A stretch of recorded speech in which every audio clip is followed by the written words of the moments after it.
Yeah, so it is a Sunday, which means it's time for us to recap the big stories of the week. One of them, of course, being the signing of the Land Expropriation Act, but many other big conversations taking place this week. And to take us through it all, really, we're joined in studio by columnist Donovan E Williams.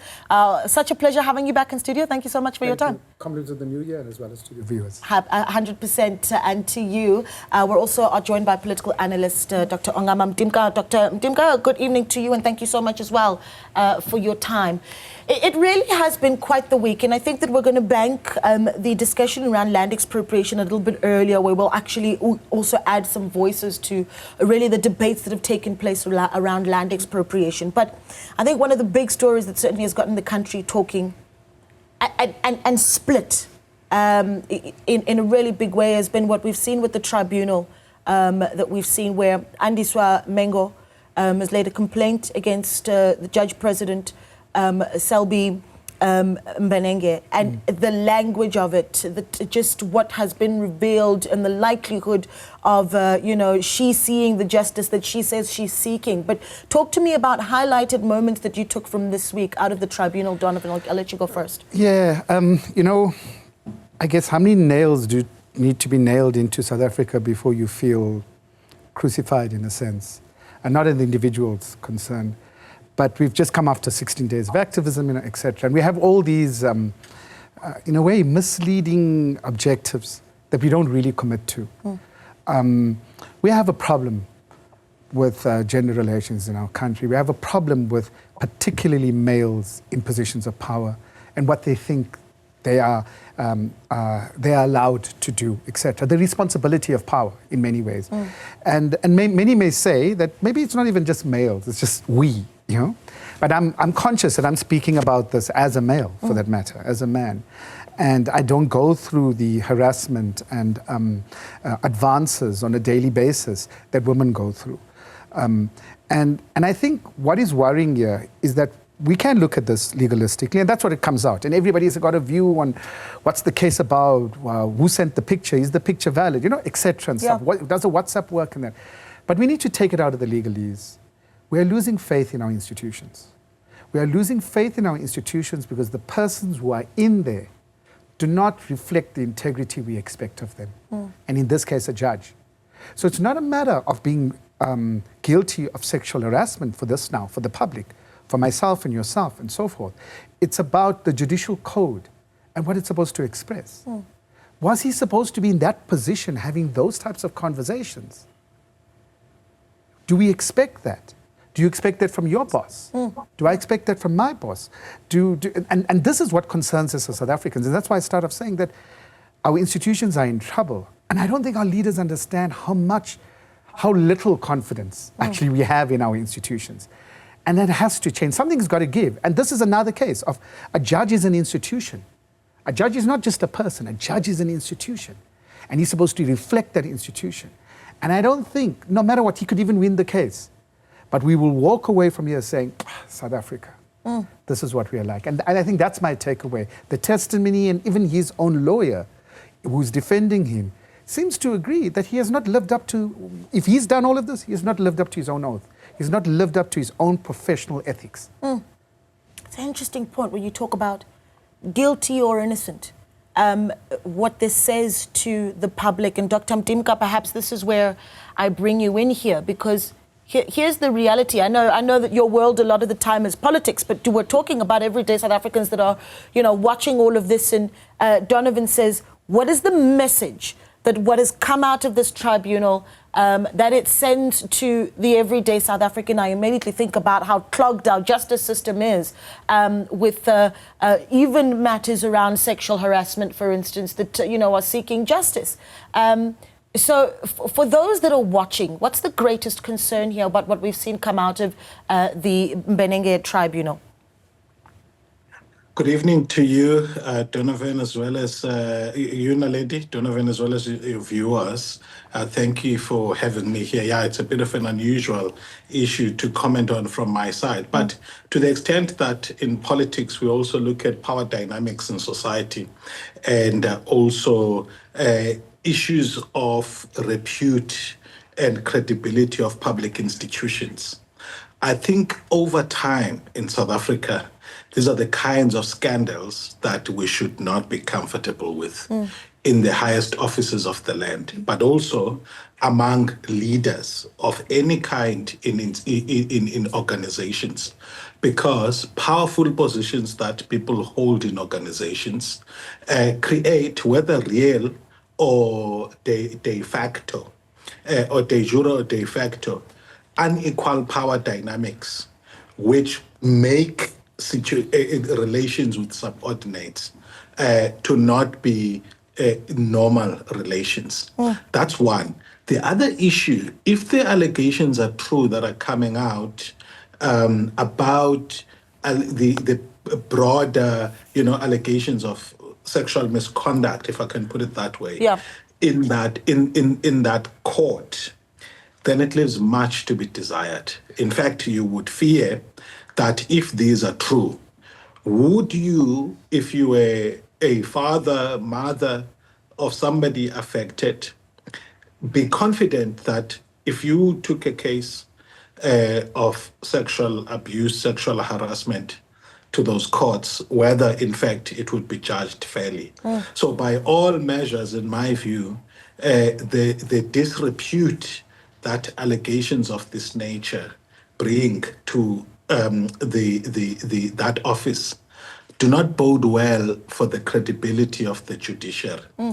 And then, I mentioned the power dynamics also. I mean, it's interesting seeing this play out in the public domain and the debate that's come out this week around tensions between consent between adults and sexual harassment. And agreeing with my colleague there, no matter which way that is going to go as far as the legalistic arguments are concerned, the power dynamics at play are significant and should be borne in mind. It's a challenge. I mean, this is not something new. This is something throughout history kings have fallen about. But self-control is something which should be exercised. And when we as men or powerful women are caught in things like this, we should actually fall on our sword without dragging institutions into distasteful processes like this. With all due respect. So of course, we're at around quarter past 9 this evening, we're going to have a conversation with Kevin Smith, who's a legal expert, but we're going to explore that issue a little bit more about sexual harassment and misconduct in the workplace, but what the HR norms are, and we'll look at that. But Donovan, then another story that we looked at, this individual, a tiger, that is, got in the country talking. James Neo Twaedi, his nickname is Tiger, believed to be a Zamazama. He resurfaced, and now there is this, fear that his escape could likely have been facilitated even before he made it to the surface. So how many times do we have to go through this? Because I'm going to sound like a stuck record, right? Hey, our institutions are in trouble. It's always an inside job. It's always somebody playing. And I don't know why we are playing to the most negative of stereotypes. It's obvious that there's something wrong. There's something wrong. Who do we trust? And this is the case in another case in the point. We had a relevant court decision to say, government, deal with the issues of the trapped miners.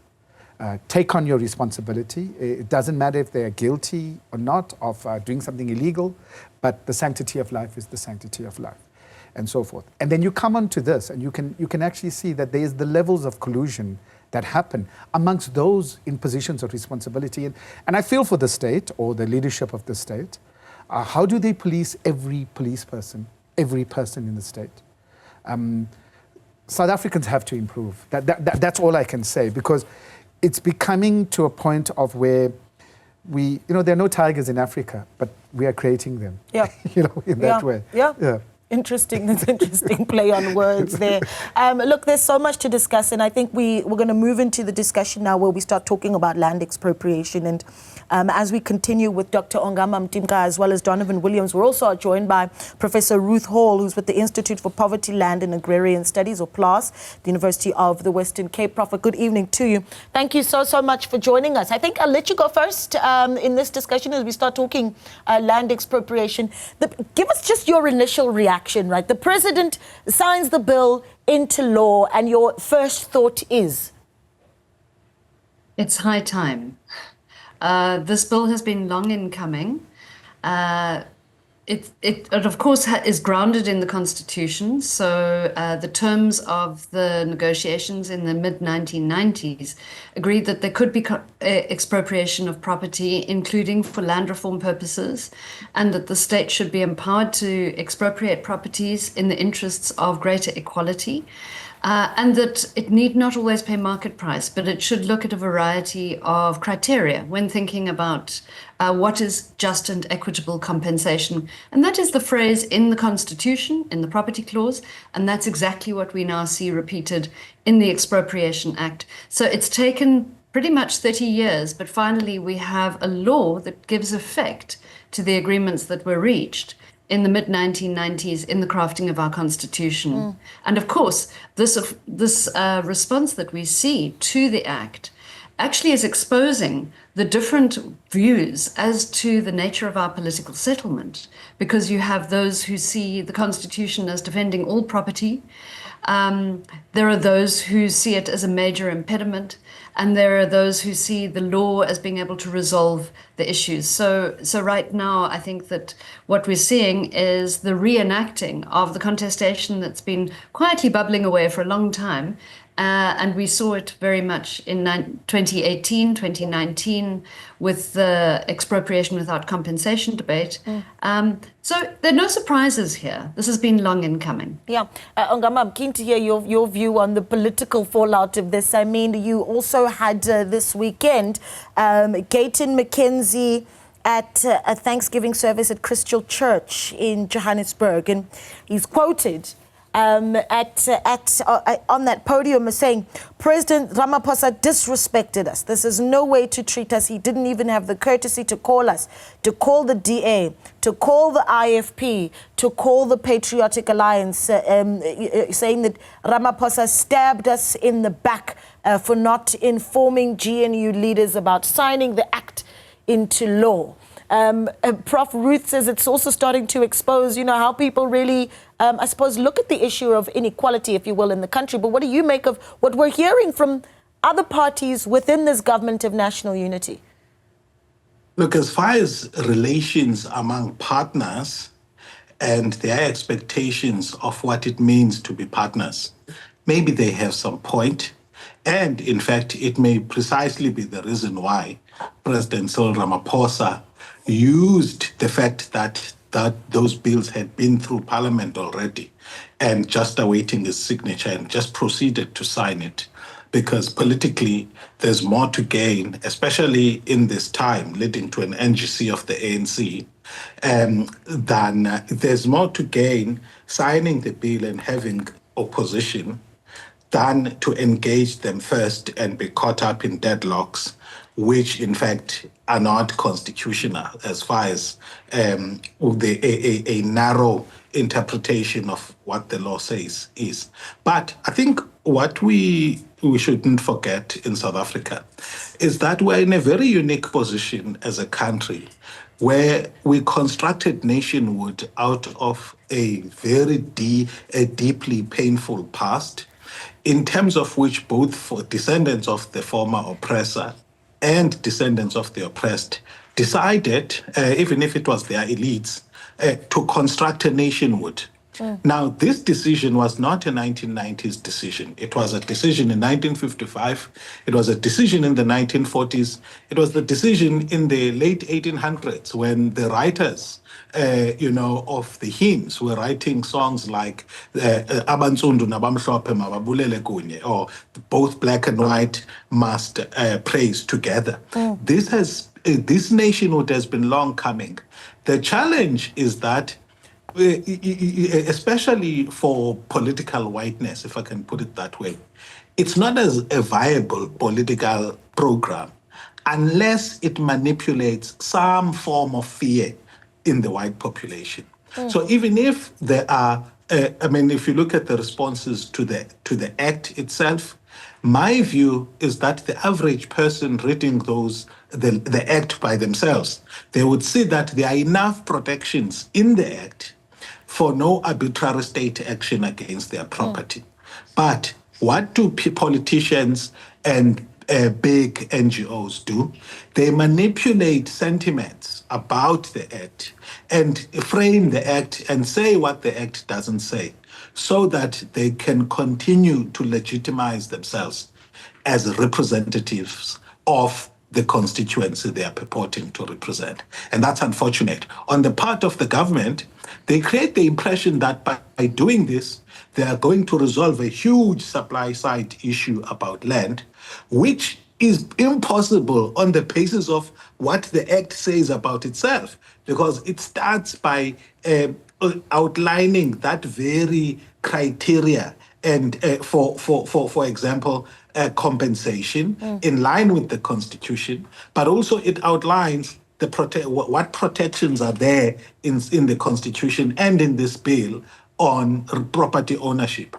And by doing that, it shows that it's not possible to do with this act what the ANC claims it can do, or what the DA and other partners fear that what this act does is to give the state the ability to take everybody's property. Yeah, interesting, right? And you almost have to do a tally at this point and say, okay, Bella Act, NHI, land expropriation. I mean, perhaps you want to talk to me about, what this does for GNU relations when you've got parties that said, consult us, Yeah, look, I think if anything, this is the week that shows that politics within our country and even internationally is about symbolism, sideshow symbolism, not the real content and detail of issues. Mr. Mtimka raises the last part that he raises, that the actual detail of the act, and hi, Dr. Hall, nice to see you again. I don't think this act is that revolutionary for that matter. It just grounds it in the Constitution. There are two main rights in our Constitution. It's the right to life and the right to dignity. To have a right to dignity, you have to live a proper life, materially, economically, socially, etc. And every country, a government can expropriate. So to make it seem that the right to property is as big as the right to life is a misnomer.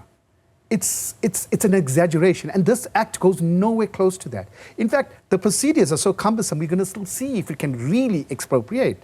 And no one says that market value is the only value, because at the same time, if this government pays 60 million for some piece of land, we're all going to complain, why are you paying so much?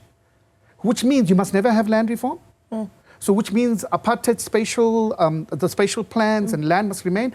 But more than that, why the symbolism shows that these are sideshows, deliberate sideshows by leadership who do not have answers. It's a sideshow because the government of national unity, be it a coalition or whichever, right, is supposed to be a government of willing partners. No one questions a member of the DA, a leader of the DA, or a Gayton Mackenzie's Patriotic Alliance when they decide to go and do party business. They do not need to call their GNU partners to say, listen, I'm going to go and do this. Why should the president be the president, not the president of the party, the president of the country when about to sign an act, must get permission from GNU partners? It's a misunderstanding of the GNU or that coalition. Because the difference, and I'm glad Dr. Hall reminded us of the CODESO negotiations. The CODESO negotiations stalled twice until the main partners in it, or the main stakeholders in it, the National Party and the ANC, but in particular the National Party, realized that they could not leave the talks. They had to come to a solution. They had to come to an agreement. They were stuck in these talks. The DA better grow up very quickly to understand that it's either part of this coalition or not. It can't And Johan Steenhuisen has actually backtracked today. If you look at the latest article in the Sunday Times, he's now saying, no, we just want to meet. We're still committed to the GNU, compared to the statement they made. The ANC, on the other hand, has to also make it clear to not just its constituency, but the country, that it is not in this GNU just because they are just willing partners. It actually has rejected the EFF and the MK party, because that's what they are saying. So the commitment to South Africa on this GNU must be a commitment on delivery, not the side shows of keeping the GNU intact and worried about it. And that's the politics of symbolism we are being taken down onto. And how that reflects is that the ANC has to recognize, it really has to recognize that its biggest project is not the government of national unity. Its biggest project is renewal. That's what our people want. And our people want renewal to have leaders of integrity, but more importantly, delivery for the right to dignity, to have dignified lives. Yeah. And we cannot have these dignified lives when you have these sideshows, when you have an expropriation bill which has nothing untoward in it, being made it out to be like it's some communist piece of legislation that we can become Zimbabwe 2.0. So basically, it is a racist response because we are becoming a stereotyped African country. That's that's being put out to be, which is not fair at all. You know, I'm going to open up the lines because this is such a big conversation. I mean, you also have the Democratic Alliance, for instance, in a conversation with us as well this week, talking about how prior to the signing of the act, we simply have failed, though, to execute land reform, right? Claimants are taking money instead of taking the land. Some of those issues, land that sits in government's coffers and simply has not been given over to families and claimants. And those issues have been raised by the Democratic Alliance. And so as you talk about services, enactment, right? Perhaps, Prof. Hall, you can assist us with this as well on the other side of this short break. You've got the act is there now. But what does it, tangibly need to look like, particularly when you mention spatial apartheid and how the Act can actually deal with that? We'll get to that on the other side of this. But remember, give us a call as well. We're keen to hear your thoughts on what you make of the President signing into law the land expropriation bill, and also all the responses that have come for that as well. 010-594-6010 is the number to call, or send us a WhatsApp on 072-110-5584. Let's take a short break. We continue on the other side of this. And that's where we wanted to go next, right, Prof? Donovan talked earlier about apartheid spatial planning, and I immediately think of where you've got a province like the Western Cape, for instance, where, civil society has for years talked about apartheid spatial planning in Cape Town and such. The Land Expropriation Act, how would that be able to reverse that apartheid spatial planning?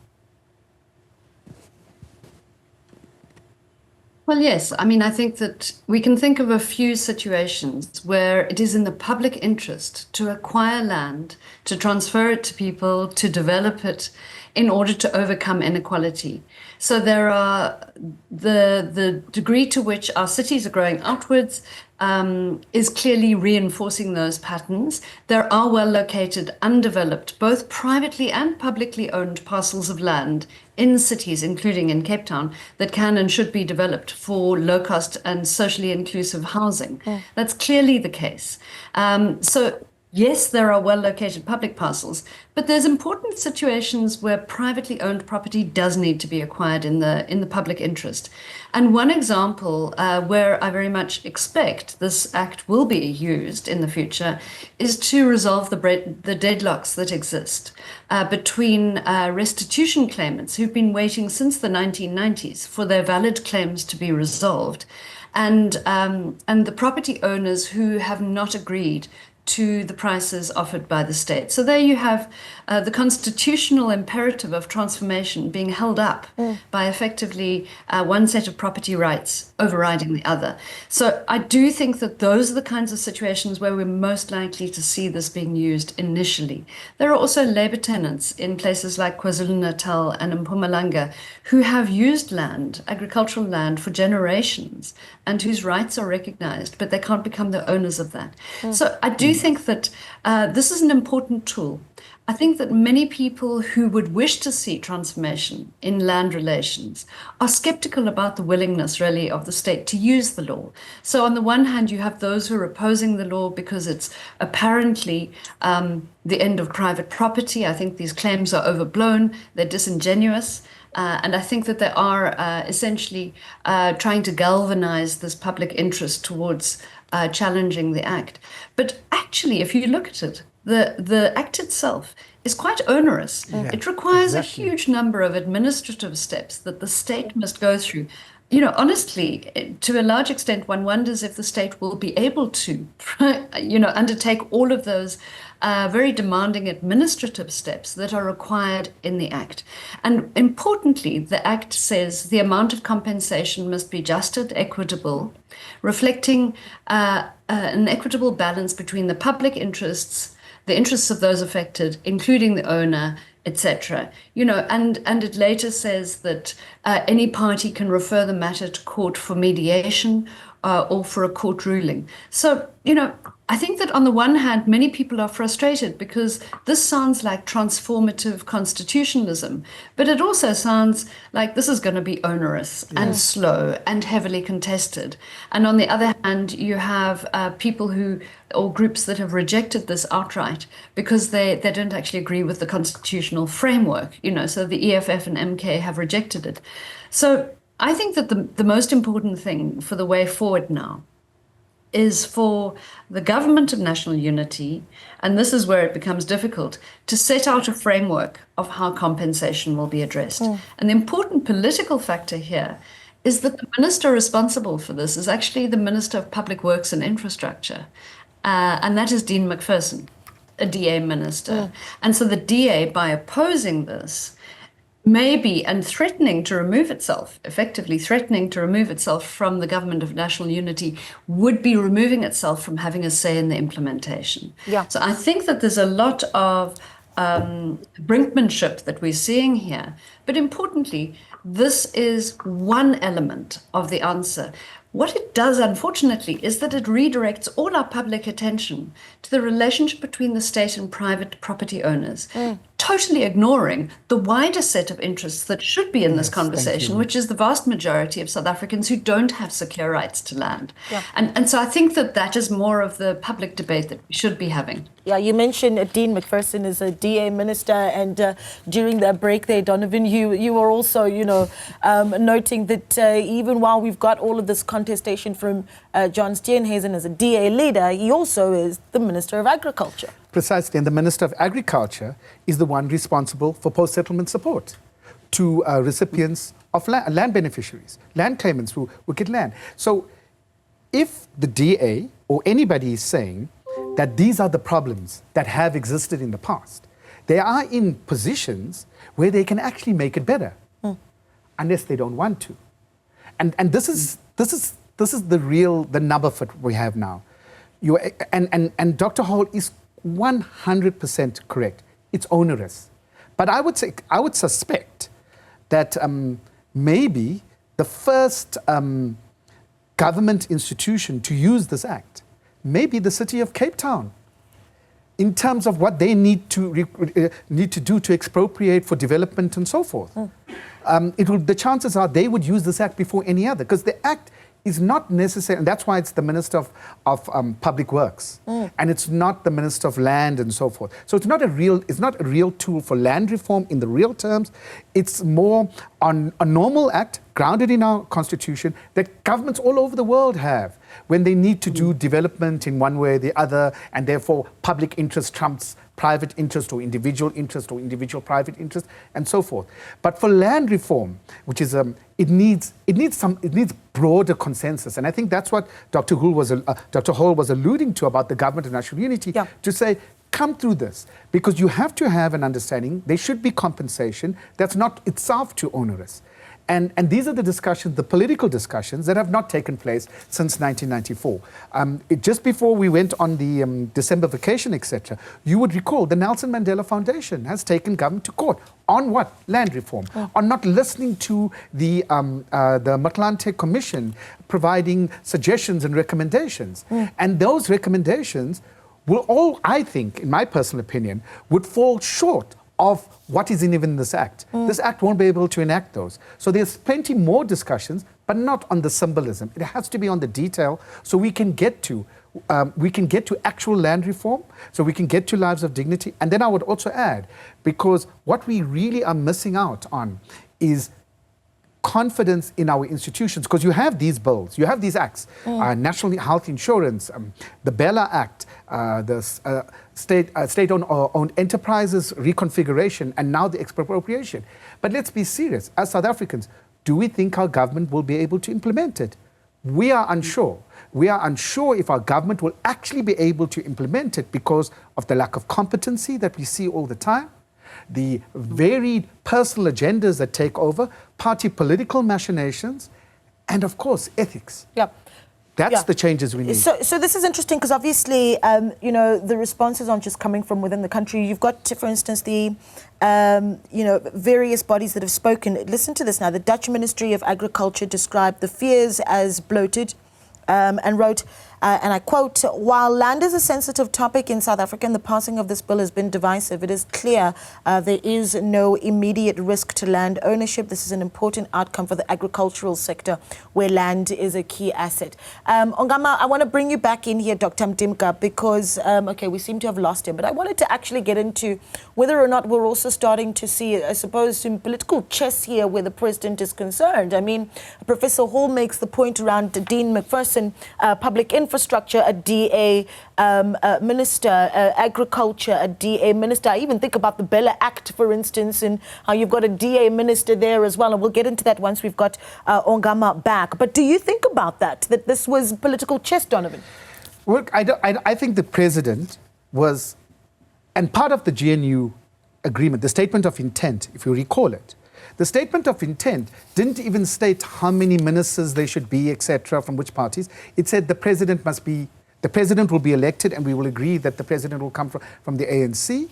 And then on top of that was that the president will execute their powers, because you can't trump the constitution of the country. The constitution gives the president powers. The president was exercising his authority. That was it. It wasn't a chess game.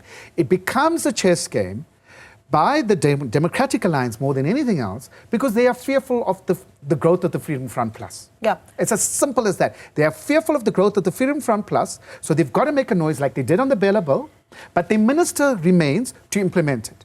Similarly here, you're going to have a minister of public infrastructure who is supposed to implement this. And if the minister can't implement it, as the deputy president had said, then you should resign, you know? Yeah. And this is, it's not just even brinkmanship. They have to play to the constituency. You're going to have this for the next few months, because we're going to 2025 with the local government elections. 2026, yeah. Yeah, sorry, 2026 with the local government elections. And with that, it means the election campaign is sort of starting. You're wetting your toes now. Because what you're trying to do is trying to ensure, to let your constituency know that, no, my big partner in the GNU, they're still bad. They're not good enough. And so therefore, I've got to keep that in mind as I act like I'm their friend. And so this is what's being played out. Similarly with the ANC itself, it will also have to do that. But in fairness to the ANC, in fairness, these acts were passed by Parliament. The arguments being made by the DA now were arguments made in Parliament. And it didn't go through. So therefore, there is nothing, and by saying, no, send the bill back to Parliament is incorrect. But let me bring Ongama in on this one. We've got you back now, Dr. Mtimka, and I wanted to bring the same question that I just gave to Donovan now to you, and that is, I immediately thought, could we have been seeing in the beginning of this government of national unity after May 2024 some very sort of strategic chess by the president in perhaps being able to say, well, the Land Expropriation Act is going to be signed, and the Minister for Public Infrastructure will be a DA minister, Agriculture a DA minister. I make the point around the Bella Act and the Education Minister being a DA minister. Is this chess? That's the question I asked to Donovan as well.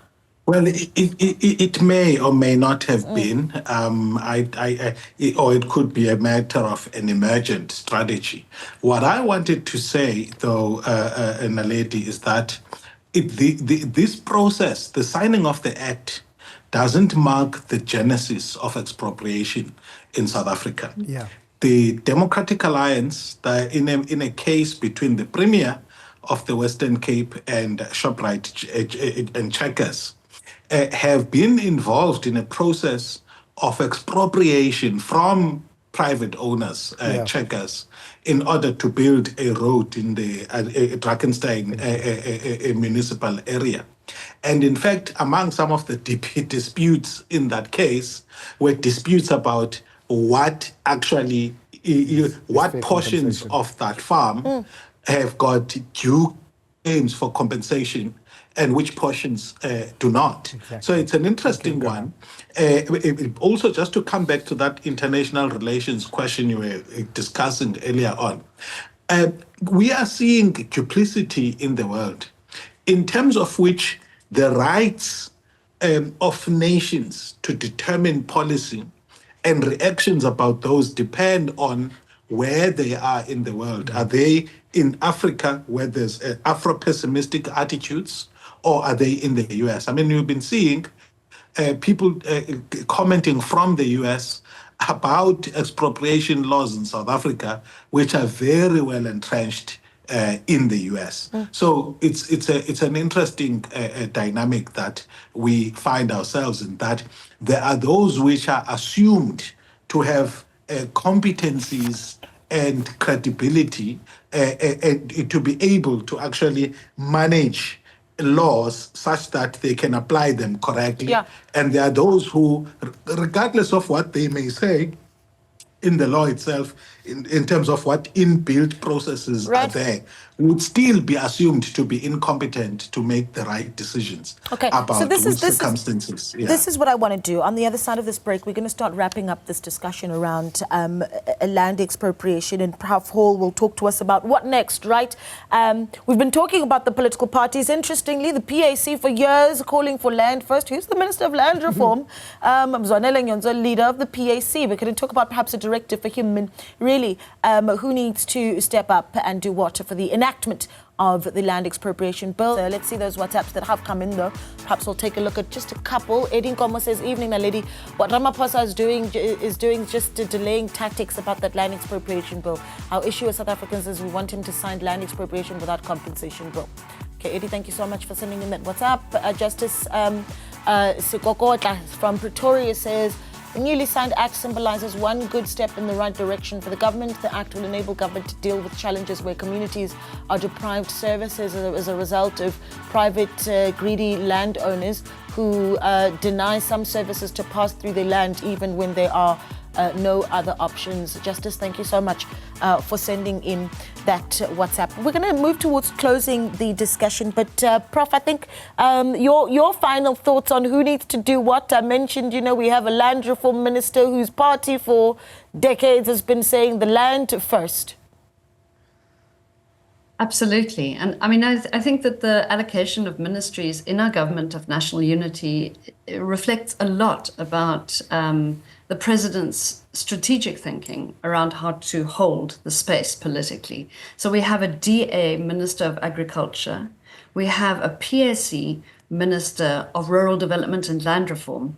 And we have an IFP leader of traditional cooperative governance and traditional affairs. Yeah. And in that way, the ANC has actually stepped back from, leading governance of the rural to a large extent. And how those three are meant to work together, particularly with the DA, Minister of Public Works, to implement this is anyone's guess. But I do think that a critical moment now is for government, and hopefully this could be done with the cooperation of Public Works and Infrastructure. But even if not, I think that the Minister of Rural Development and Land Reform, Minister Nyonso, does have, as minister responsible for land restitution, the ability to start to chart out a policy framework on compensation. Yes. And to say, here are the situations in which, in relation to land claims and dealing with land redistribution, restitution, and tenure rights, here's where we think it is just and equitable to pay some kind of compensation. Should it be market? Should it be partial? Should it be limited?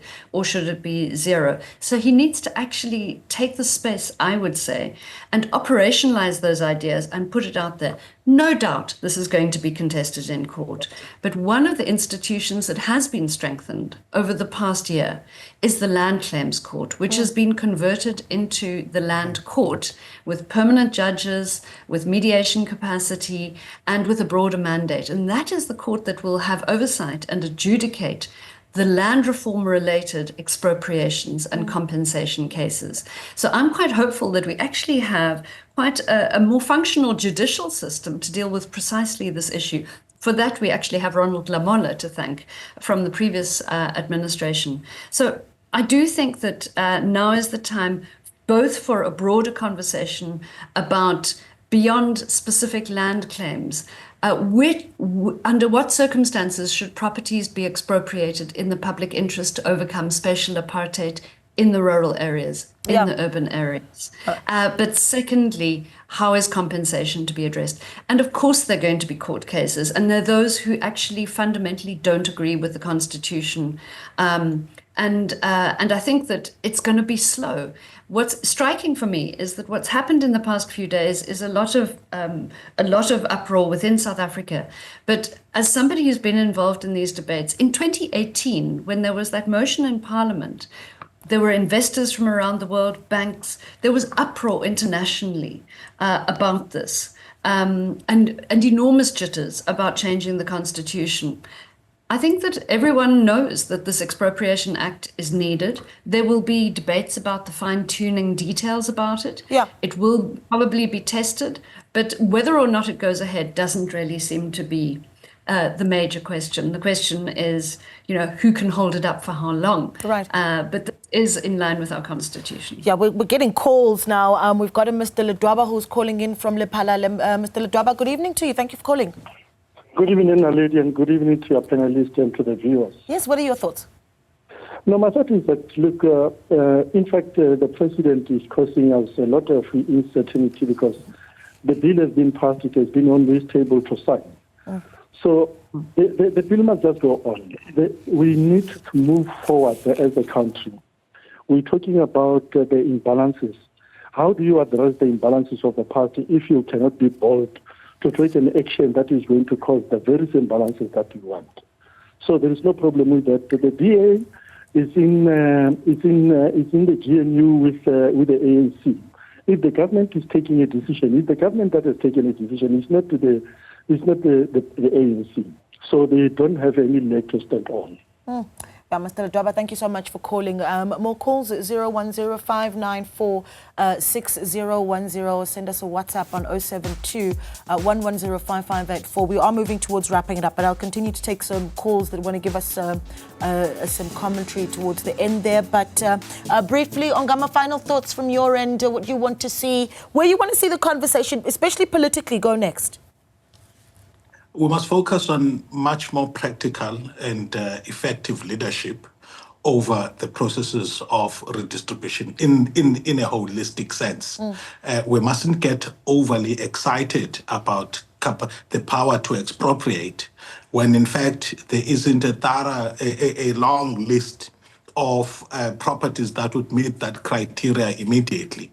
So the impression created then that all of a sudden there's going to be a huge supply side issue being addressed here.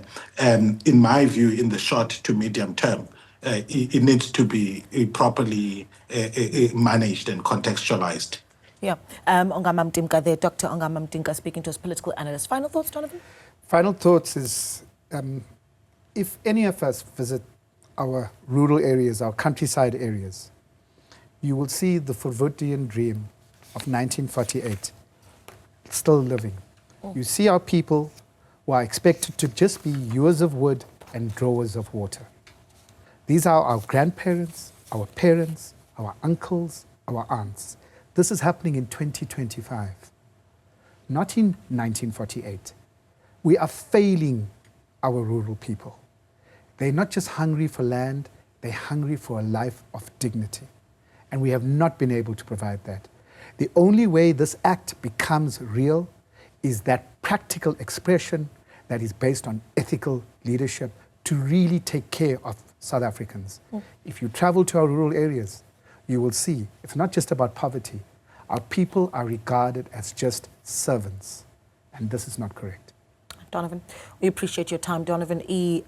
Williams is a columnist and a social commentator in studio with us. Thanks as well to Dr. Ongama Mtimka, who's a political analyst with the Nelson Mandela University, and Prof. Ruth Hall with the Institute for Poverty, Land and Agrarian Studies. You can continue to send us WhatsApps, though. We've got one last caller just to give us a final thought. Nomutaung, I believe it is. Nomutaung, good evening. Evening, how are you? I'm well, sir. Thank you so much for calling. What are your thoughts? It's not even a thought. The president is spot on. All what you have to do is to support the bill that has been signed and move on. All right. All right, short and sweet and decisive. Thank you so much for speaking to us. We really, really do appreciate the calls, the WhatsApps, and as well as our panel. Keep the conversation going on social media, though, at Newzroom 405. We take a short break. Newsfeed PM, the late edition, continues on the other side. Stay with us.